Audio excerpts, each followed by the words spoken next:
안녕하세요. 최원영의 책갈피 91번째 시간입니다. 오늘은 힘겨운 상황을 독이 아닌 약이 되게 하려면 이런 제목으로 생각을 나누겠습니다.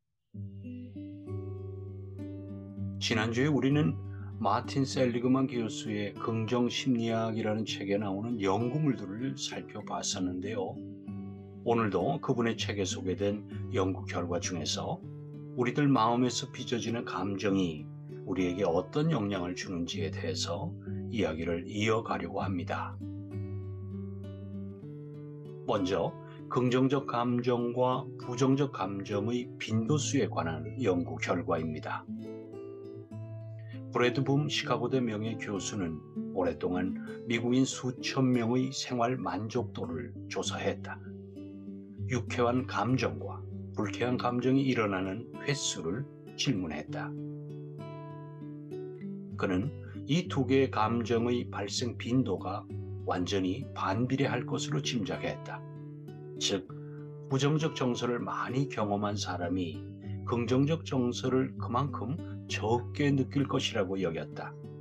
그러나 반드시 그렇지는 않다는 것이 밝혀졌다. 이는 곧 부정적 정서가 많을 때 긍정적 정서는 보통보다 조금 적을 수 있다는 것이지 행복과 정반대의 삶을 산다는 뜻은 아니다. 마찬가지로 긍정적 정서가 많다고 해서 당신이 슬픔을 극복하는 수준은 보통보다 조금 높을 뿐이다. 이 연구 결과를 통해서 우리는 슬픔이나 짜증과 같은 부정적인 정서를 가졌다고 해도 그다지 걱정하지 않아도 된다는 점을 알 수 있습니다. 대부분 사람들은 긍정적인 정서가 훨씬 강하기 때문에 어떤 어려움도 쉽게 극복할 수 있을 겁니다. 누구나 기쁨이나 행복감이나 이런 긍정적인 정서를 느끼고 동시에 슬픔이나 우울감 같은 부정적 정서도 느끼기도 합니다. 그러나 어떤 사람들은 우울증에 걸려서 불행한 삶을 살고 어떤 사람은 밝고 활기찬 삶을 이어갑니다. 무엇이 이렇게 사람의 삶을 나누게 된 걸까요? 바로 자신이 마주하고 있는 이 힘겨운 상황을 자신에게 약이 되게 긍정적으로 해석하는가? 아니면 독이 되게 부정적으로 해석하느냐가 그렇게 결정한 겁니다. 그래서 먼저 그 힘겨운 상황을 스스로가 인정해야 합니다. 그래야만 벗어날 수 있는 지혜를 구하게 되고 그렇게 해서 상황을 극복했을 때 비로소 내가 이 세상에서 가장 가치 있고 가장 의미 있는 존재임을 확인할 수가 있는 겁니다. 그렇지 않으면 태생은 독수리인데도 어리석은 닭처럼 살 수밖에 없습니다. 카나리 라오라는 분이 쓴 위너의 선택이란 책에 나오는 글이 하나 있습니다.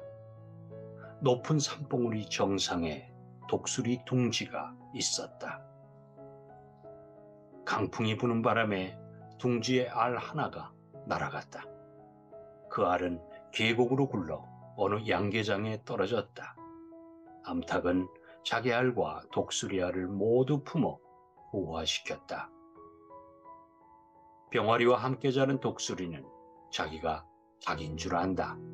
그래서 닭처럼 걷고 말하며 생각한다. 닭은 날지 못하는 동물이라 새끼 독수리는 날려고 하는 시도조차 하지 않았다. 어느 날 새끼 독수리가 하늘 위를 제왕처럼 날아다니는 독수리를 보았다. 그래서 어미 닭에게 자기도 새처럼 날아오를 수 있는지 물었다. 우린 날 수 없단다.